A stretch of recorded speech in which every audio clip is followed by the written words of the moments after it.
final panel for today at the main stage.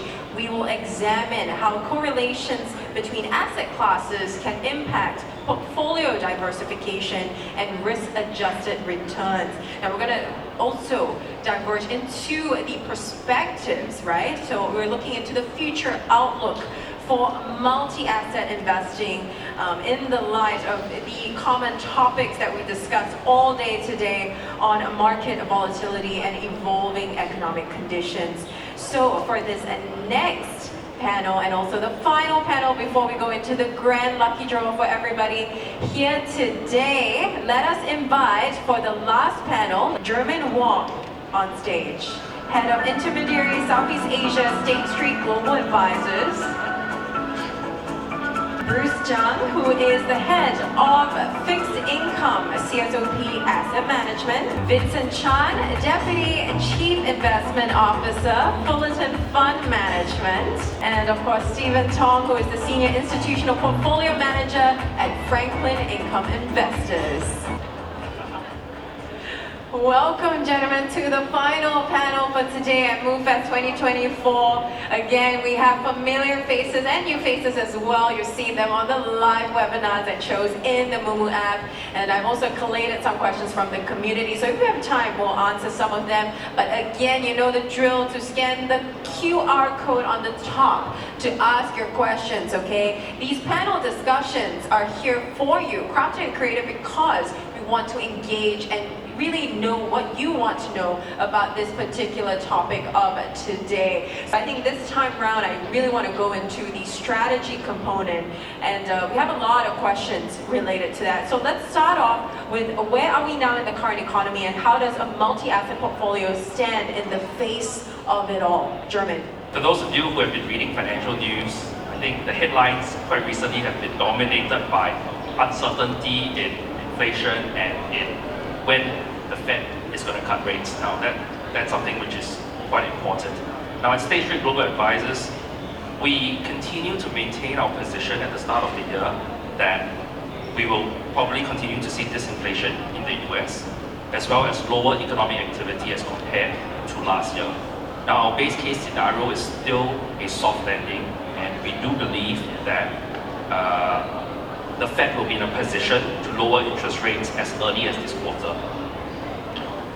Now all that aside, also obviously 2024 has always going to be a turbulent year for geopolitics, and with the US elections coming up, that in itself carries inherent risk of certain policies that would have a direct impact on global capital markets. The US elections this year is also coming amidst a backdrop really of protectionism policies, fiscal headwinds, and several armed conflicts going on in the world. So really, even in the absence of any major economic event, we could see an increase in risk sentiment quite quickly if there were any geopolitical issues. For example, in the Korean Peninsula, the Taiwan Straits, or even the South China Sea. With all that in mind, we think we're going into really the second half of 2024 with higher market volatility. And in my opinion, that really is very important to have a well-diversified multi-asset portfolio. I'll probably leave it to my fellow expert panelists to elaborate a little bit more about that. But yeah, with that high volatility, it's the multi-asset portfolio really comes into play. Vincent. Yeah, in terms of the market cycle, I would suggest we look at the past for some historical reference and then try to understand how this time around could be different. So when you look at the past cycle, I'm talking about equity market cycle. A bear market normally is 12 to 18 months decline, and thereafter you have 4 to 5 years of recovery, very strong rebound. So we are therefore in that stage, the recovery stage, which can go on from recovery to Goldilocks to speculative growth, then eventually the next cycle peaks and comes down. So that's just a template, but in terms of understanding where we are, looking at what has happened and looking at issues going forward, I suggest that we look at two things. One is to understand the macroeconomic environment. So we all know 2022 was an inflation shock. The technical term is stagflation, where the growth collapsed, inflation went up, stock market fell a lot. So right now, where we are in terms of growth and inflation, we are in a very favorable position. We have rising growth because many economies are rebounding. Even Japan has come out of a very deep deflation after 30 years. So many parts of the world is rebounding. I would say even in Europe, if we have a Ukraine settlement, it should be rebounding as well. But the important thing is inflation is moderating down, allowing central bank to cut interest rates. So in that sense, the combination of growth, the first pillar, growth and inflation fundamentals, it is very supportive. So we are definitely very bullish. But there's a very important second pillar to focus on, which can throw things out of kilter. One just is basically the geopolitical risk. The geopolitical risk, we're talking about US-China competition. You take it on a broader stage, we're talking about the Western world versus the formation of BRICS, Brazil, Russia, India, China, and South Africa. These two are competing, and competition will have implication on the rest of us. So in summary, we are at the very start of a very strong rally because we're going from stagflation to rising growth and falling inflation. But this is not the straight line. We have to be wary about the geopolitical risk. Absolutely. Now, Bruce, what other main driving factors can we note now that may affect the diversification of one's portfolio? Yeah, I think now I'd rather do a what-if analysis for a multi-asset portfolio, namely the high for longer scenario, and also the soft landing as well as the hard landing, which is a bit unlikely but still cannot be excluded. So in terms of a high for longer environment, the equities may not be totally out of favor because some investors still prefer the stocks with the high dividend or cash flow in a more stable growth environment. But in that case, the fixed income, particularly the short-tenor fixed income, including the US dollar money market fund, can still provide a very decent total return through locking the short-tenor's yield. And more specific to the Sing dollar assets such as S-REITs, they can still provide a decent return, mainly supported by more than 6% dividend yield. And even the Fed is not going to cut anytime soon, the borrowing cost is anyway peaking in the short term.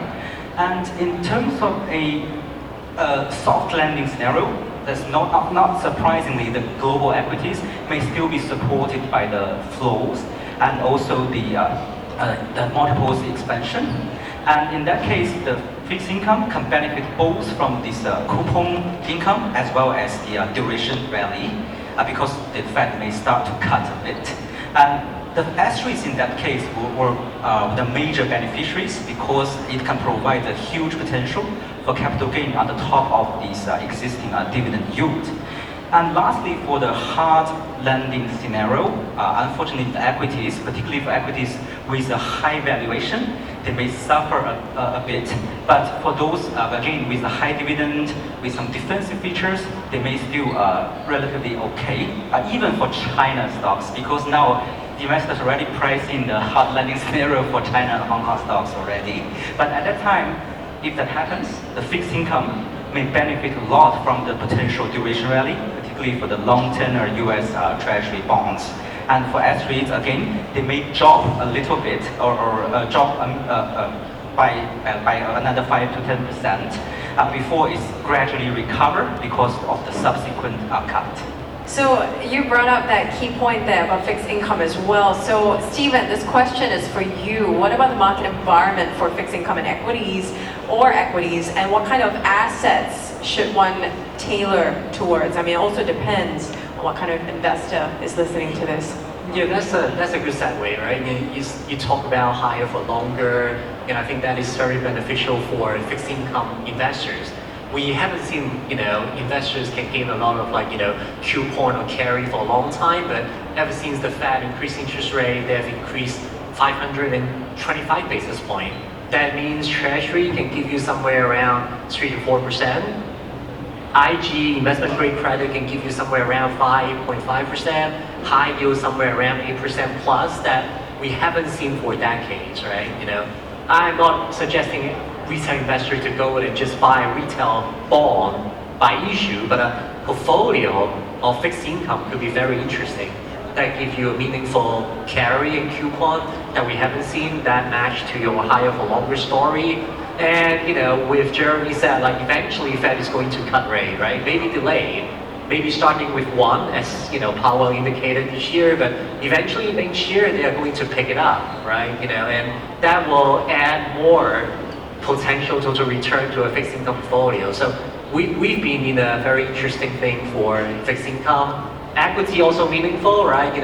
Hard to say equity is not good with S&P doing so well year to date across all the sector, but that start to get tricky as the valuation go high, right? We have geopolitical risk. Last quarter, 6 out of 11 sector within S&P start to correct, which we haven't seen year to date, right? So we also be mindful about where we are on valuation. That all adds back to why people might want a multi-asset portfolio where things are more balanced. You have lower volatility to navigate the journey. Yes, navigating the journey and doing it together. Now, that brings me to my point, Jeremy. We understand, at least from our past conversations and also based on the past offline shows that we had before, you are a bit more bullish on the gold, right, in your case. So what are your insights for this? Because I looked online at the community. They had a lot of gold-related questions. Perhaps you could share a bit more. Well, first and foremost, I want to start by saying that I think gold is a very important part in any multi-asset portfolio. That is our view. Including gold into a standard portfolio of, say, 60-40 classic portfolio will certainly help to increase the risk-return characteristics of the portfolio. And that is what our research has shown. How much of an allocation of gold really depends on how aggressive the portfolio is. The more aggressive it is, the more allocation there should be to gold, and the less aggressive it is, then perhaps the less allocation there should be to gold. Now, talking about gold itself, we are quite bullish, actually.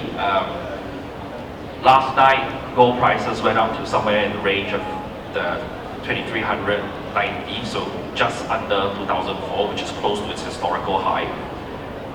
We think that towards the end of this year, gold prices will be somewhere in between 2,500 to 2,700. So some upside there. And really there are several key drivers that have been supporting the price of gold, one of which really is demand from central banks.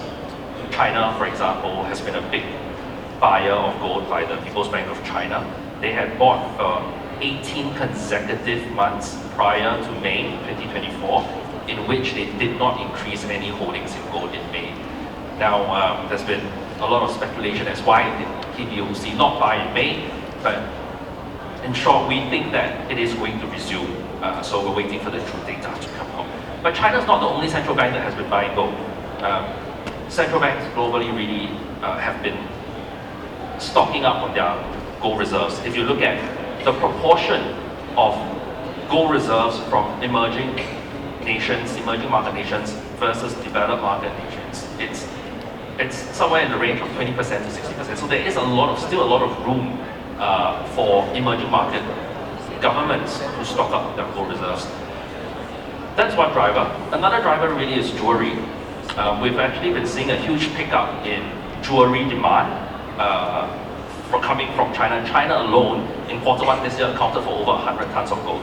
That is a lot of gold.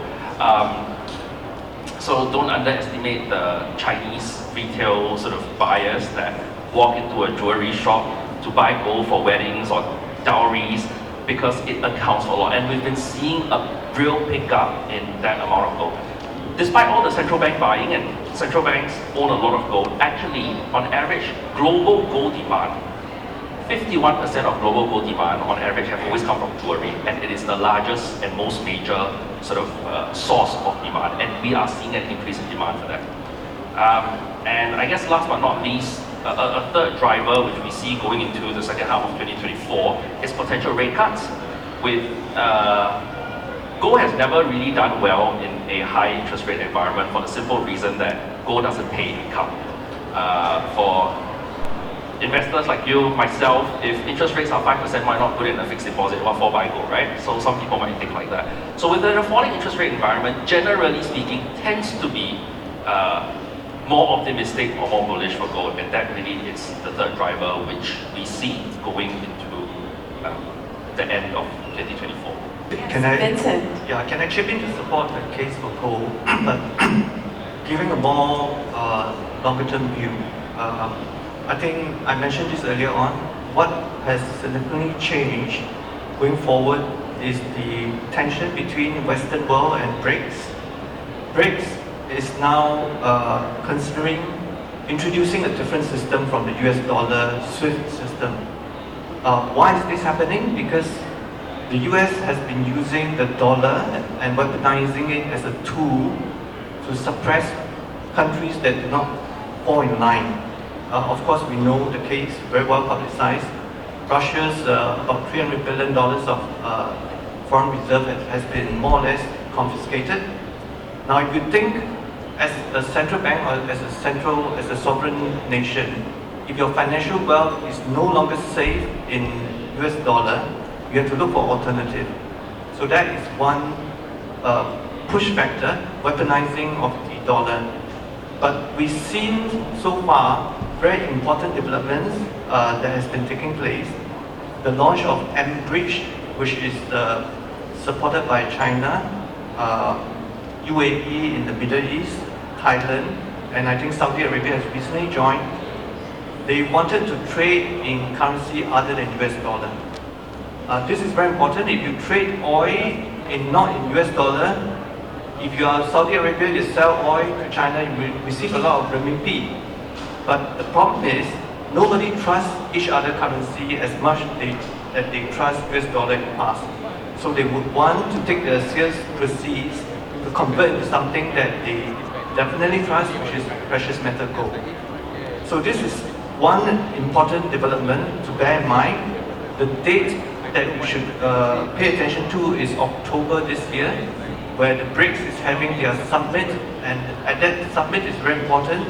They may introduce an alternative payment system, and I think with that, commodity currencies may be used, the commodity may be backing those currencies, and one of which could be gold. Wow, thank you for sharing those insights, and of course, German, for the summary as well, your take for gold. Now, my next question then is more on tactical asset allocation. And of course, I'll just open it to the floor. How can investors opt a more tactical asset allocation in the case of the current market conditions that we just outlined? Bruce or Stephen? Yeah, sure, I will start. Yeah, I think again I like gold, but I also like something with yields as well. Yeah, for now I think given the high for longer environment with potential cuts in the next let's say 6 months, I would say a barbell strategy is not necessarily a bad idea, particularly for the long-tenor US Treasury bonds, given its a long duration. Even let's say 25 bips cut, considering 17 years of the duration, can already give you 4% capital gain on top of the 3% coupon, so totally a 7% total return. But in the meantime, if the Fed just stick to the high interest rate, then investor can still find some decent return, juicy return in the short tenor, because their duration risk is very, very limited, almost zero. And also including the money market fund. I mentioned this twice in this panel, because for example, for our CSOP US dollar money market fund available on the Momo platform, since inception, its drawdown is zero, which means almost every day its NAV rise a bit. And in the current stage, even for emerging market debt, there may be some capital gain potential. For example, for China government bonds, it's interesting to note that in the first half of the year, the best performing government bonds is Chinese government bonds, even in US dollar terms. This is because the Chinese central bank still has an easing bias versus the high for longer challenge facing by most of the central banks in the world. But in the meantime, a bit contradicting, they still tends to like defend their RMB. So that's why we see a relatively decent return for the China bonds at current stage. Stephen, we are multi-asset managers, so we at the beginning of the year, right, like what you said, we like fixed income, we still like it, like short duration, treasury, attractive, with the geopolitical risk and expansion, investment grade, right, high yield. These are opportunities where we like, we haven't seen for decades. But equity market has been more resilient than most people think. So we've been trimming some of our overweight and add back to equities, not necessarily the sector that people want, because IT and a lot of the AI-driven sector has rise a lot, and we see there are many pockets of opportunities like energy, financial, material, industrial, where they've been correct more than 20% from the top, and we've been adding into it. So altogether, we have a portfolio that can distribute about 8%, on an annual basis. That we think is the places where we want to be. With the uncertainty coming towards the end of the year, we want to have around 40% of equity, around half of the portfolio in fixed income, and the remaining in treasury and cash, just to more like stay put and see how it goes, while keeping a lot of the beta exposure, so that we don't deviate too much if the market continue to do so well, like what we have experienced here today. In Fullerton, our multi-asset funds, we are at maximum equity exposure as permitted by the guidelines. Why do I say this? Is because we believe that the equity market at this stage is at the start of an equity bubble. Well, only at the start, not even halfway there. There are only 2 points in history where we had a similar situation, and that's 1929 and 1999, or 2000. Those were the only 2 periods similar to the sort of bubble environment that we should expect going forward. I will just mention 3 things why we believe that's the case.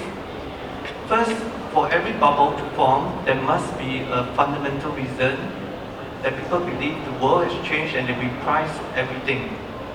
And what has changed really in our lifetime that we can see it now is the introduction of AI. I think AI over the last 12 months have been given a lot of publicity. There's been a lot of buy-in where people believe that AI is able to transform business, raise revenue, improve earnings. It is very different from 2000 when you have the tech bubble without the earnings, which is my second point, valuation. Valuation today of the tech companies are not expensive compared to valuation in the 2000 tech bubble. The tech sector, back then the valuation in terms of PE multiples is as high as 50 to 60. Here we're talking about 30, half of that. And you must remember this because I lived through the tech bubble. When people are talking about valuation, you're nowhere close to the peak of the bubble. When people forget that things are expensive, that is when you have to be a little bit more careful. These days, people are talking about the tech sector is expensive. That means people are concerned about valuation. You're at the beginning of the bubble, not the top. Then the last point is, we look at this concentration. We know the Magnificent Seven, where a small handful of companies take over, basically the winners take all. Small group of companies take the profits from the rest of the sector, from the rest of the index. What is this level of concentration? The top decile of S&P 500, top 10% of S&P 500, in terms of market cap, is more than 70% of S&P 500. We've seen only 2 other instances when this happened, and as I mentioned, 1929 and 1999, when it's above 70%. So I think the signs are there. We are at the beginning of a bubble. It will be a fantastic run. So in terms of tactically, what is important from our point of view is risk management. We won't have time to go into that, but I think while you are bullish, you have to manage the downside risk and have to be very tactical about it. How else can one be strategic about this risk-taking element, but at the same time, we highlighted this before as well in the previous panel, just protect yourselves at the same time, especially with the context of the pending bubble or the potentials right there. What else should investors be wary of? Diversification really is the only free lunch in the world. I think we've all heard that phrase before, and it's true to some extent, right? It's to a large extent. If you ensure, we never know when the bubble is going to burst, right? We never know when there will be a black swan event. But if you are well diversified going into it, you should come out of it quite well, right? And that really is my opinion. In terms of how to implement it and how to do it, of course, you could choose to invest into a multi-asset fund like like the ones managed by our friends here, Vincent or Stephen, and trust an expert to handle it for yourself. If you're doing it yourself, I would like to suggest ETFs could be one mode in which you can do your own asset allocation. Keep it nimble. It's easy to reallocate. Each ETF in itself is already diversified. So really that would be my thoughts. Bruce, you look like you have something to add over there. I just want to say that the building block for total return now that it's quite simple, just yield plus your capital gain. So the fixed income and the REITs with some fixed income feature and can provide the basic for this dividend of yield and equities, including US equities, Magnificent Seven, as well as some cheap or thinly valued China, Hong Kong stocks can provide some capital gain potential. But more importantly, I think to echo Jermaine's point, diversification is very important. For example, if the market is still chasing the momentum, then the US stock can still drive your total return at the current stage. But when the market starts to turn around, then it's time for the fixed income REITs to play a role to lower your total volatility of the portfolio because of the low correlation between the equities and fixed income. Thank you for that overview. So I see a lot of new people coming into the main stage. Welcome to the final panel of today. Again, I'd like to remind you to scan the QR code on the top as you engage in our discussions, and I'll pick the final questions at the end, okay, of our panel. Now, we've outlined different parts of the multi-asset allocation spectrum, but what kind of investors are suited for all these different portfolios with the many available choices and tools? Stephen. I think everyone has their own multi-asset portfolio. Either you engage with a firm or you do it DIY, just like what you said. I think most important is, with all stuff being said, diversification is even more important given the risk that we just talked about. Adding gold or other diversifying asset could be an extra layer for people to think about. Sometimes equity market seems to be too rich but not there yet. So the only thing I would just want to throw out and then make people think about is, we could be seeing some sectors or parts of S&P 500 or certain stock valuation getting high, but we also need to be mindful of what we are missing as we eventually, building a very rich valuation of those sectors.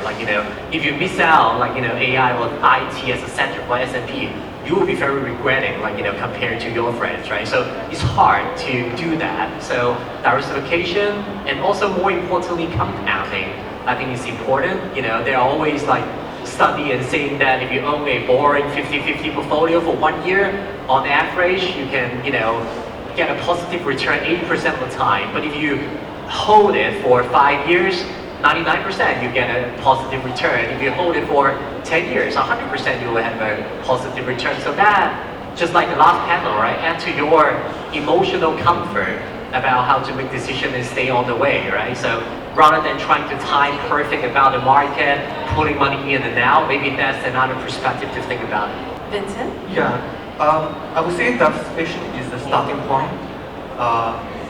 It would not be enough. Let me give you an example. A very well diversified portfolio is 80% bonds, 20% equity. There's a technical term for this, it's called risk parity. That portfolio, extremely well diversified, the compounded annual return for the last 10 years is only 0.6%. Not enough to pay for your inflation. Why is that important to recognize this because diversification has limits. It depends on what the component parts you bring together to diversify your portfolio. In this case, in this particular example, 80% of a very well diversified portfolio is in fixed income. We should struggle when interest rates are going up. So choosing a component to add to diversification is my first point. We have to consider what had worked in the past, which is combination of equities and bonds, may not be sufficient going forward. And again, I'm going back to the point. If the contest between BRICS and the US Western world result in a massive currency loss of confidence in the US dollar, the US government with so much debt in the system would experience a huge spike in interest rates in terms of bond market. So that's a risk to bear in mind. You may want to consider choosing equity with gold as your component to diversify. That's the first point. Second point is the good news about being in a bubble. You have a cheap or even better solution to add to diversification, and that is volatility is very low, which means your option premium to protect your downside buying puts, based on the earlier panel that talked about it, is extremely favorable because VIX is now trading less than 12 points, 12%. So you can combine puts protection with diversification. And my final point is we have to recognize that we're moving in a different world where the winners takes all. You look at it, is there any other company who can do better than NVIDIA? There's more than double, going to triple. But look at its earnings growth. Look at which company can have the same technology that can grab the market share like NVIDIA, like TSMC. You're probably talking about no more than 10 companies worldwide. So this is not about diversification, it is about which country, which sector, which companies would take away profits from all the rest, and we're living in that world. So to give you the example, in terms of the narrowness of the market, there's not enough breadth. The whole stock market is being led by a very small group of companies. So this is one of the limitations of diversification, which is my final point. You have to know what are the major trends that is evolving in front of us, and one of those trends is very clear, is AI is going to dominate and take over. Thanks for that, and also the different perspectives. I think that makes for an all-rounded discussion, and thank you for your insights. I do want to use the last time that we have to answer some of your questions, and I've got one as well from our online show previously, Bruce, together. But let's start off with the offline questions right here. So let's go with the third one. What are some common misconceptions about multi-asset investing that you often encounter? And of course, you highlighted some of the key ones at the end, but would anyone else like to add on to these common misconceptions questions? Maybe I can have a brief answer here, because for multi-asset investing doesn't mean that you need to invest in every single asset, because the correlation for different assets, they can be changed. Let me give you a very simple example. Let's say the US bond and US equities. In some scenarios, the Fed cut means that they may bring some expectation of the future rebound of the growth because of this dovish Fed move. Then they may lead to both rally for the US bond as well as the US equities. But in some scenarios, perhaps in the next 6 to 12 months, if the Fed cut, it may imply a soft landing or even a hard landing scenario, if that's the case. And then in that case, the US bond may benefit a lot from the upcoming cut, but US equities, particularly with the high valuation, may still suffer, may start to suffer from these scenarios. I think that's the misconception I learned in the past. And multi-asset for what, right? One thing that we get asked a lot is, you can minimize risk for multi-asset, like what Vincent said, risk parity, right? Controlling risk. We've seen a lot of the retail product could be maximizing for yield. How much income you can generate. So maximizing for multi-asset for income. There are also multi-asset for more benchmark related to return or absolute return. So when you want to find something multi-asset, so also ask about multi-asset for what? Because if you find the objective that is not in line with your goal, then the journey that you have with that strategy could be challenged because that's not what the strategy is built for. So the next question, well, we covered some parts of this during the discussion, but I think I do want to give the opportunity to the rest to also highlight some of the possible and top thematic trends to look out for, in particular for multi-asset allocation. Now, German? Quite enough has been said about that.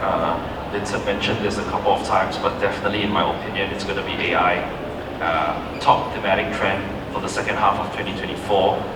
Probably going into 2025 the entire year as well, and who knows the future. But yeah, definitely to me, top thematic trend AI. Next question. Now I've got this from our live show last week, Bruce, and I've also combined some of the online Moomoo community questions. Now the next one is about chasing momentum, right? So I remember you brought up these key terms, Bruce, on the online shows leading up to MoveFest. Now, how can an investor tap into this space and continue chasing momentum? And Vincent highlighted a lot of that, right? All the key drivers.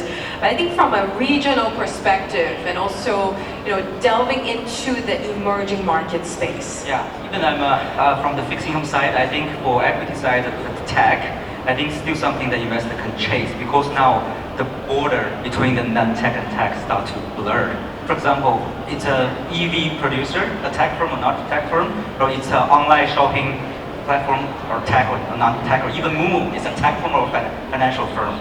So I think every firm now, they start to use the technology and with the increasing shares. So that's why, particularly in Southeast Asia, we still have a lot of rising stars here because two reasons. One is about the supply chain diversification, maybe partially from China, a bit bad luck because I'm Chinese, but luckily I'm in Singapore for now.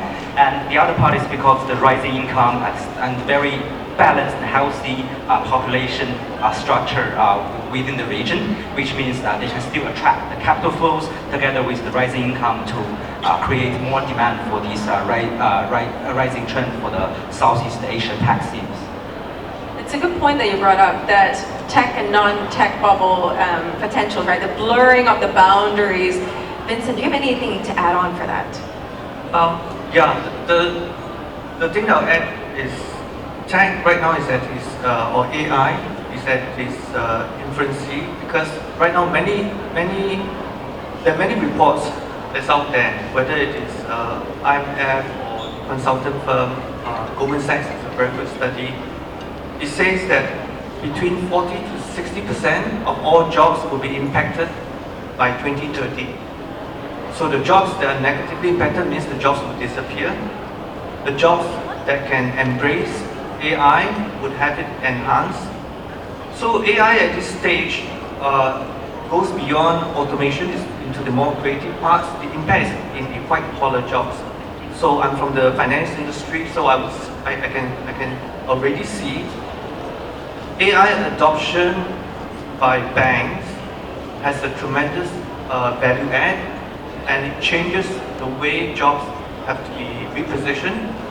This is important because banks itself is not really tech.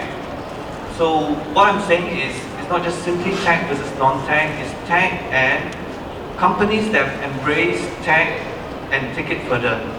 I still have memories of COVID.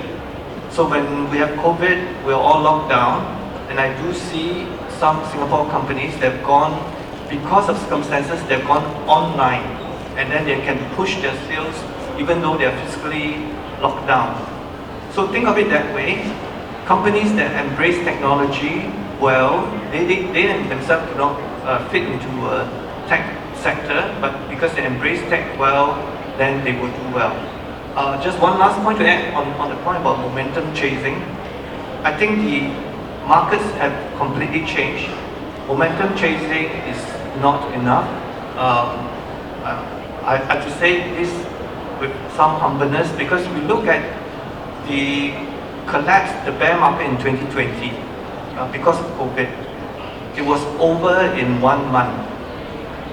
I studied the bear market, bull market profile. I mentioned right at the beginning, normally bear markets is 12 to 18 months, but in the case of 2020, it was over in 1 month. And from the bottom of the market to the peak of the previous cycle, normally it's 4 to 5 years, but the COVID-19 situation was over in 4 to 5 months. So if you're chasing momentum, you'll be too slow. You need to supplement it with two other things. Over in our house, our asset management company, we used AI to help us look at opportunities, when to add risk, when to reduce risk. And the second point is, I think one of the speakers from the earlier panel, she impressed me a lot. She said you must be disciplined, you must do your homework, don't let your emotion take over, don't let your heart take over your mind, just be very disciplined about loss management. Really important point right there. Now, I have a couple of questions that are a bit overlapping here, so let's take a final question. Perhaps, Stephen, let's start with you for this. So what are some possible top 3 best investment products I could look at in today's context of optimizing ROI, of course, but I think let's look at it in the context of the US Fed cuts and the anticipation of that while they're waiting for the cycle. Sure. I think one trend that we should look at is income-oriented strategy, right? We talk a lot about. Eventually there will be Fed cut, so why don't you want to think about something that can lock into a relatively longer view, right? So money market-oriented product, obviously very attractive right now, but start to think about what else, right? As eventually there will be Fed cut, maybe some fixed income-oriented product or multi-asset income-oriented product, right? There are abundant of strategy that give you somewhere around 6 to 8%, depending on your goal, right? For retiree or people looking for more, stable income strategy, that is attractive. And once the Fed start to rate cut, history told us that it could be fast, it could be slow, we don't know, and that opportunity might be gone. So locking into that, a moderate duration strategy, not extremely long because we don't know the pace of it, could be something that people might want to think about, and that's something that I just want to throw on the table. Anyone would like to add on to that before we go into final takeaways? All good. So this is the final panel for MoveFest 2024, and of course I see a lot of people coming in. Please come to the main stage as we prepare for the final event of today. But I think essentially we're going to end off strong, and I do want to get the final takeaway you have for our investors listening right now. Stephen? Income-oriented strategy we think is interesting. Like, we manage stuff that pays about 8% for now. With all the uncertainty that people talk about, we don't mind sitting there, wait to see how it goes with 8% while keeping around half of it in equity and half of it in fixed income. German? I really think stay invested, stay optimistic, be well diversified, will be good. Bruce? Sure. Whether there's a turnaround by the Fed, I think a balanced portfolio between equities, bonds, and REITs can make sense because it provides capital gain, dividend potential, as well as some downside protection. And on the top of this, the dollar money market fund can also provide you some T0 liquidity, and its current yield is more than 5%. These definitely justify a larger than cash management allocation. Thank you, and of course we'll end up with you, Vincent. Yeah, this equity market normally reaches the peak when central bank remove liquidity and raise interest rates. Now the Fed has not even cut interest rates. So therefore, you should stay invested. Our view is that we are really at the beginning of a huge equity bubble. So stay invested for as long as you can. But because it's not going in a straight line, you have to pay a lot of attention to loss management. Definitely stay invested, everyone. Once again, round of applause, everyone, for the final panel for MoveFest 2024. Is a multi-asset portfolio the way to go in an age of volatility? Thank you so much for coming on here and sharing your insights.